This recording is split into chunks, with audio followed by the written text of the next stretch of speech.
صدیقین ان کو کہیں گے، بیوی اس کو کہیں گے کہ آپ بھی میرے شوہر ہیں، آپ بھی بولو میرے شوہر ہیں۔ اگر بیوی یہ لفظ بھی ہی میں بے بڑھا دے، ایک لفظ بڑھا دے، ایک حرف، لفظ ہی کو بھی بنا دے، آپ کا پارا تو ایسا گرم ہوگا جیسے آپ کو کسی چولہے پہ بٹھا دیا گیا، توے پہ گرم گرم اچھل جائیں گے۔ بیگم کیا کہہ رہی ہو تو؟ وہ کہہ رہی ہے میں نے کچھ نہیں کرا، تیرا بے بڑھا دیا، بیوقوفی کا بے یا بدی کا بے، ہی کو بھی کر دیا، آپ کے کان گرم ہو جائیں گے، چہرہ سرخ ہو جائے گا۔ مطلب اس کائنات میں کوئی ایسا بھی ہے جو تمہارا شوہر ہے؟ اللہ اکبر۔ اس لیے بھی میں ہی میں با نہ بڑھاؤ۔ جس طرح آپ کو بیوی کا بھی کہنا غلط اور آپ کو برا لگتا ہے، ایسے ہی اللہ کے سوا کسی کو مشکل کشا، حاجت روا، اور کسی کو اپنا داتا اور کسی کو اپنا کہنا، چاہے وہ زندہ ہو چاہے وہ مردہ ہو، شریک کرنا بھی اس سے کہیں زیادہ برا لگتا ہے اللہ تبارک تعالیٰ۔ اس لیے اللہ صدیقین میں وہ سچی بیوی نہیں ہے جو بھی کہتی ہے۔ صدیقین کی تعریف میں حضرت ابوبکر صدیق کا رتبہ اور مقام، جن کا رتبہ نبیوں رسولوں کے بعد سب سے بڑا رتبہ اور مقام حضرت سیدنا ابوبکر صدیق کا ہے۔ کس کا ہے بولو؟ حضرت ابوبکر صدیق کا، اس کے بعد حضرت عمر فاروق کا، اس کے بعد حضرت عثمان غنی کا، اس کے بعد حضرت علی بن طالب رضوان اللہ تعالی علیہم اجمعین کا ہے۔ یہ ترتیب ہے، یہ خلفائے اربعہ کہلاتے ہیں، جنہیں جنت کی بشارتیں، خوشخبریاں اللہ کے نبی صلی اللہ علیہ وسلم نے دنیا ہی کے اندر عطا فرمائی ہیں، اور ان میں ایک ایک کا ایک ایک رتبہ ہے، ایک ایک مقام ہے، ایک ایک کی فضیلت ہے، جس کے لیے بہرحال کوئی اور وقت اور کوئی اور موقع چاہیے۔ کبھی ایک ایک صحابی، ایک ایک خلیفہ رسول کا مقام اور رتبہ بیان کرنے کے لیے بہرحال اس کے لیے الگ وقت چاہیے۔ لیکن صدیق کو صدیق کیوں کہا گیا؟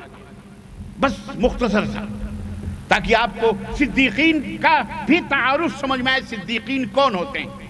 یہ بھی ہو وہ بھی ہو نہیں ہوتے، وہ ایک ہی ہوتا ہے، ایک ہی کردار اس کا ہوتا ہے۔ اللہ کے نبی صلی اللہ علیہ وسلم معراج کر کے تشریف لائے، بالکل میں سیرت کے حوالے سے بالکل قریب کرتے ہوئے خانہ کعبہ کی ٹیک لگا کر کے آپ معراج کا واقعہ بیان فرما رہے ہیں۔ ابو جہل بھی بیٹھا ہے، تمام عمائدین قریش مکہ، کفار مکہ بھی بیٹھے ہوئے ہیں۔ اللہ کے نبی معراج کی اسراء اور معراج کا واقعہ بیان فرما رہے ہیں۔ آج میں بیت المقدس گیا، وہاں سے میں آسمان پہ گیا، وہاں سے اللہ سے ملاقات ہوئی، سدرۃ المنتہا پہ گیا، وہاں سے میں وہاں گیا، جنت کی سیر کی، جہنم کی سیر کی، بلال کو بھی دیکھا، اللہ اللہ، حضرت عمر فاروق اعظم کے گھر کو بھی دیکھا، بہت تفصیلات۔ ابو جہل بیٹھا ہوا کان کھجلا رہا، اس کو ملا سی یار یہ اتنی بڑی گپ، اتنی بڑی جھوٹ، اتنا بڑا چھوڑ، یہ تو آج پہلی دفعہ سن رہے ہیں، یہ واقعی پاگل ہو گیا۔ استغفر اللہ ثم استغفر اللہ۔ فوراً کان کھجلاتے ہوئے بھاگا وہاں سے، کہا آج تو ابو بکر کو میں بیڑا پاری کر دوں گا، ان کو آج تو میں انہیں اپنے مذہب میں لے کے آ کے رکھوں گا۔ فوراً دوڑا گیا، راستے میں ڈھونڈنے لگا، ادھر سے مکے کی گلیوں میں، کہیں سے حضرت ابو بکر صدیق رضی اللہ تعالیٰ عنہ تشریف لا رہے تھے۔ کہا ابو بکر سنو تمہیں ایک بات بتاؤں۔ کہا کیا بات ہے؟ کہا تمہیں پتہ ہے ابھی تک تو مجھے شک تھا، آج تو بالکل یقین ہو گیا کہ جس کو تم اپنا نبی سمجھتے ہو نا، وہ واقعی جادو اس کے اوپر کیا گیا، وہ پاگل ہے۔ کہا پاگل آدمی بات کیا کر رہا ہے، کیا بات ہے؟ کہا ایک بات بتاؤ تم، فلسطین جانے کے لیے کتنا ٹائم چاہیے؟ اگر ایک تیز رفتار اونٹ سے سفر کیا جائے تو کتنا مہینہ کتنا دن لگے گا؟ تو حضرت ابوبکر نے کہا ہو سکتا ہے 1.5-2 مہینے لگیں گے جانا اور 1.5-2 مہینے میں آ جانا۔ کہا واقعی؟ کہاں، ہم سب جانتے ہیں تاجر ہیں، اتنا ٹائم تو لگے گا ہی۔ کہا سچی بات ہے؟ کہا سچی بات ہے۔ کہا اور اگر یہ کوئی کہے کہ میں ایک ہی رات میں فلسطین گیا اور واپس آیا، تو حضرت ابوبکر صدیق نے کہا وہ جھوٹا ہے۔ کہاں جھوٹا ہے نا؟ کہاں جھوٹا ہے؟ خوش۔ کہا سنو، ابھی میں کعبہ سے ہو کے خانہ کعبہ سے آ رہا ہوں، تمہارا دوست جو محمد ہے نا صلی اللہ علیہ وسلم، وہ بیٹھ کر کے لوگوں کو یہی پاٹ پڑھا رہا ہے کہ میں گیا تھا فلسطین اور ایک ہی رات میں واپس بھی آ گیا۔ اب یہاں دیکھیں کردار، یہاں دیکھیں منہج، یہاں دیکھیں ایمان، اور یہاں دیکھیں صراط مستقیم کیا ہے۔ سیدنا ابوبکر صدیق نے کہا اللہ کی قسم، یہ نبی کائنات نے یہ بات فرمائی ہے؟ کہاں، اللہ کی قسم، کعبے کے رب کی قسم، محمد نے یہ بات کی ہے صلی اللہ علیہ وسلم۔ پھر ابوبکر صدیق نے کہا تو قسم کھا، واقعی؟ کہا رب کے، کعبے کے رب کی قسم، اللہ کی قسم محمد نے یہ بات کہی۔ کہا پھر قسم کھا، پھر قسم کھا۔ کہا کعبے کے رب کی قسم ہے، میرے کانوں نے سنے ہیں محمد یہی کہہ رہے تھے کہ میں فلسطین گیا تھا۔ تو سیدنا ابوبکر صدیق نے کہا کہ واقعی اگر تو اپنے کہنے میں، قسم کھانے میں سچا ہے تو میں بھی کعبے کے رب کی قسم کھا کے کہتا ہوں کہ میرے نبی نے اگر یہ بات کہی ہے تو واقعی وہ فلسطین گئے تھے اور رات ہی میں فلسطین سے واپس بھی آ گئے۔ اللہ کہے پاگل ہے تو، بولے تو کچھ بھی کہہ لے، ہم تو ان کی ان باتوں کے اوپر بھی بھروسہ کرتے ہیں کہ وہ کہتے ہیں کہ جبریل آیا تھا اور جبریل چلا گیا، ہم نے دیکھا بھی نہیں، ہمیں یقین آ جاتا ہے کہ میرا نبی کہہ رہا ہے تو سچ کہہ رہا ہے۔ حضرت سیدنا ابوبکر صدیق رضی اللہ تعالیٰ عنہ خانہ کعبہ میں آئے، اللہ کے نبی بیٹھے ہوئے تھے، آگے پورا واقعہ بیان کیا تو اللہ کے نبی نے پوچھا تم نے کیا کہا ابوبکر؟ ابو جہل کے اس سوال پر تم نے کیا کہا؟ تو ابوبکر نے پورا واقعہ بیان کر دیا کہ میں نے اس کو یہ جواب دیا۔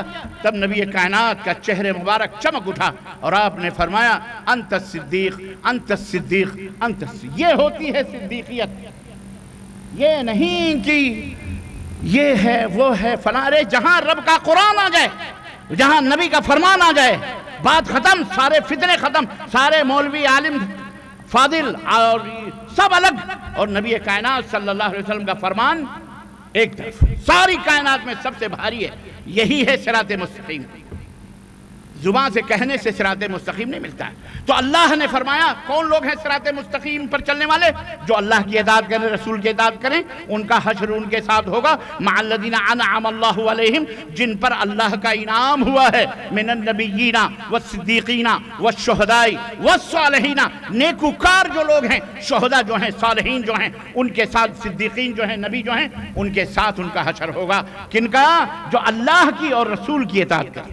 وَمَن يُطِعِ اللَّهَ وَرَسُولَهُ فَقَدْ فَازَ فَوْزًا عَظِيمًا، جو اللہ کی اطاعت کریں، جو رسول کی اطاعت کریں، وہ کامیابیوں سے ہمکنار ہوتے ہیں۔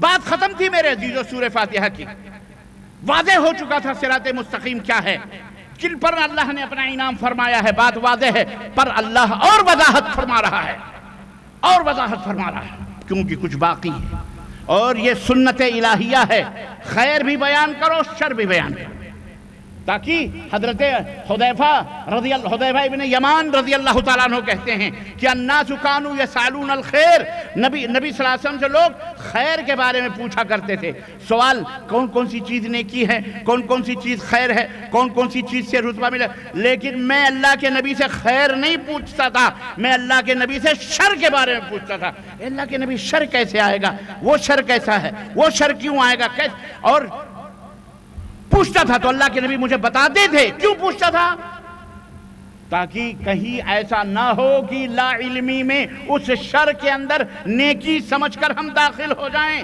شراب کو من و سلوہ سمجھ کے گھونٹ لیں۔ اس لیے میں وہ شر کی باتیں بھی پوچھا کرتا تھا۔ اس لیے یہ سنت الہیہ ہے کہ جب کلمہ اللہ نے پڑھایا بھی تو سب سے پہلے شر بتایا ہے، پھر خیر کی تعلیم دی ہے۔ مسلمانوں نقطے کے اوپر غور کرو، مولوی حضرات، علماء حضرات جو لوگوں کو گمراہیت کے اور ضلالت کے دلدلوں میں لے جا کے گھسیڑتے ہو، اللہ نے پہلے کہا لا الہ، لا کی جو تلوار ہے غیر اللہ کی تمام گردنوں پہ چل رہی ہے، لا الہ، کوئی بھی پج کے لائق نہیں ہے، زمین ہو، سورج ہو، آسمان ہو، دیو ہو، دیوتا ہو، آدمی ہو، انسان ہو، پیر ہو، نبی ہو، شہید ہو، ولی ہو، انسان ہو، جانور ہو، حیوان ہو، مٹی ہو، پہاڑ ہو، جنگل ہو، دریا ہو، ناگ ہو، سانپ ہو، بچھو ہو، لا الہ، کسی کی بھی پوجا نہیں ہے، کوئی معبود برحق نہیں ہے، کوئی سچا معبود نہیں ہے۔ یہ جتنے بھی پوجے جا رہے ہیں یہ سارے کے ساری عبادتیں جھوٹی اور تمام پج جھوٹے اور پوجنے والے بھی جھوٹے۔ سچا کون ہے؟ الا اللہ، کون ہے؟ سوائے اس اللہ کے جو ساری کائنات کا مالک و مولا ہے، اسی کی پوجا ہے، بقیہ کسی کی پوجا بولو۔ یہ علل اعلان ڈکے کی چوٹ پر یہی صراط مستقیم ہے، یہی بہترین اور سیدھا سیمنٹڈ ایشور پرماتما کی طرف پہنچنے کا راستہ ہے۔ اس کے علاوہ رب کا تک پہنچنے کا کوئی راستہ موجود بولو۔ ہاں، اپنے آگ کو آگ میں جلا لو، آگ کے اوپر لوٹ لو، انگاروں کے اوپر کودو، ناچو، بدن کو پھاڑو پھوڑو، ٹھنڈی گرمی سب میں خوب تپسیا، جنگل بھوکے مرو، سب غلط راستے ہیں۔ صراط مستقیم رب کو پانے کا یہ راستہ نہیں ہے کہ مجاوری کرو، درگاہوں چلوں چبوتروں کو عبادت اور پوجا کرو، وہاں دانوں دکشنہ چلو، یہ صراط مستقیم نہیں ہے، یہ یہود و نصارہ کا راستہ ہے۔ سنو،